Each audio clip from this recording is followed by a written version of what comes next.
Eu acho que a dupla Bolsonaro-Guedes ficou naquela encruzilhada da pandemia e acabou enveredando pelas circunstâncias, tiveram que fazer uma aposta maior em gastos e foi populistas e eleitoreiros, que eu imagino que vocês dois estejam na mesma página, que foram com esse intuito. Então, por que a gente não volta para o governo Temer, então? Que ficou marcado por ser um governo reformista.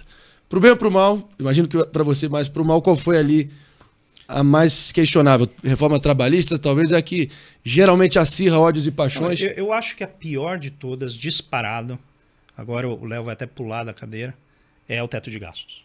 Mas é assim, eu nunca vi algo tão draconiano, tão feito direto da cabeça de um economista. A gente conhece, a gente é formado na área. O teto de gastos é quando você pensa na cabeça de um economista como uma ciência triste, você pensa no teto de gastos. Com todas as limitações, com todos os problemas de desenho que ele tem e que se mostrou depois. E hoje eu estava lendo, tem uma treta entre os economistas, e eu estou meio no meio dela, que é sobre o BNDES, né, que a gente estava discutindo aqui agora. E talvez ele seja até um dos pesquisadores ou professores lá do Léo, no INSPER, que é o Marcos Mendes. Ele, numa dessas brigas, né, ele está nesse périplo contra o BNDES, ou contra o uso, né, que o governo Lula vem fazendo do BNDES, mas ele é um dos idealizadores do teto de gastos. E eu achei quase revelador do ponto de vista psicanalítico, que ele colocou numa frase solta sobre o BNDES, ele falou assim: quando você tem uma regra e ela entra em choque com a realidade, pior para a regra. Isso é a típica cabeça do economista. A gente faz uma regra que, infelizmente, ignora a política. E quando chega na política, a política revela as limitações daquela regra. E eu acho que o teto de gastos foi talvez um dos maiores erros que a gente já cometeu na história da gestão da política fiscal. Não porque ele não tivesse uma boa intenção, mas porque ele foi tão mal desenhado, ele ignorou tanto a dinâmica política brasileira, que o resultado foi esse. Foi gerar uma desorganização, uma desarticulação institucional, que fez com que a gente tivesse um semi-rei no Brasil, que é o Arthur Lira agora, e a gente desorganizou a política fiscal a ponto de gerar um rombo de 4,5% do PIB, que é essa bomba fiscal que foi gerada, né, pelo governo Bolsonaro. E, na minha visão, isso está indissociadamente ligado ao teto de gastos. Eu acho que está surgindo, Léo, uma espécie de consenso que o teto de gastos, como o André colocou, o espírito dele, a intenção era louvável, mas na prática acabou falhando. O próprio Paulo Guedes vai ficar marcado aí nos anais da história como o sujeito que demoliu esse teto, sem considerar as circunstâncias aqui, mas o fato é esse. Como é que você enxerga? Faz sentido isso ou não? O problema não é a regra. O problema é que qualquer regra que você põe aqui, sempre as pessoas vão dar um jeito de burlar a regra. Você quer ver um exemplo? Para que era a contabilidade criativa? Quem que fez a contabilidade criativa? Que é um eufemismo para as famosas pedaladas, ou a pedalada é um eufemismo para a contabilidade criativa da Dilma Rousseff. Que sofreu impeachment por causa disso. Existiam regras e as pessoas sempre vão tentar burlar a regra. Então, uma regra fiscal ela tem que ter algumas características. Tem que ser transparente, né, simples. Então, se for muito complexa, é fácil você burlar a regra.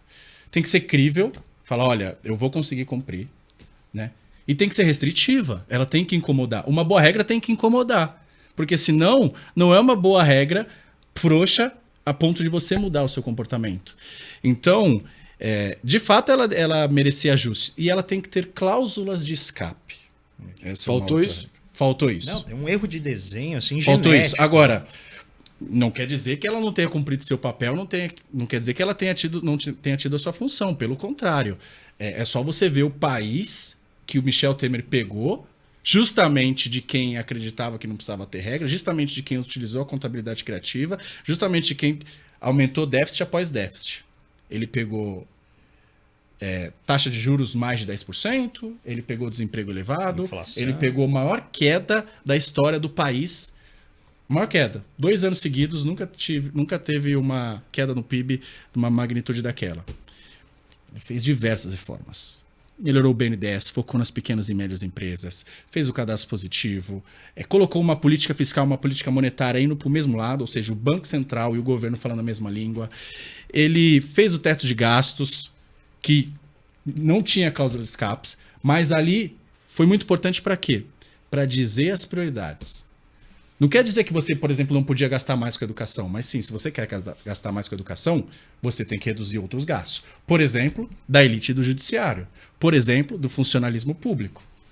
Por exemplo, das campeões nacionais. Você poderia fazer. Os vesperos da República. Exato. Então ele te dava prioridades. Qual é o problema do arcabouço fiscal? Ele não é tão simples. Eu consigo explicar uma frase. O teto de gastos. Olha, você tem que ter o mesmo gasto do ano passado sem aumento real, ou seja, acrescido apenas da inflação. Simples assim. Ele é muito mais simples do que o de hoje. Não se consegue aqui explicar numa simples frase, porque ele tem várias coisas. Ele tem mais cláusulas de escapes, isso é verdade, isso é bom. Mas ele não é tão restritivo. E o mercado não enxerga ele como bastante crível. Porque nas metas que foram colocadas ali, você diz que vai ter uma meta lá de superávit, e de repente você tem 400 bilhões de subsídios, que é 4,3% do PIB mais ou menos.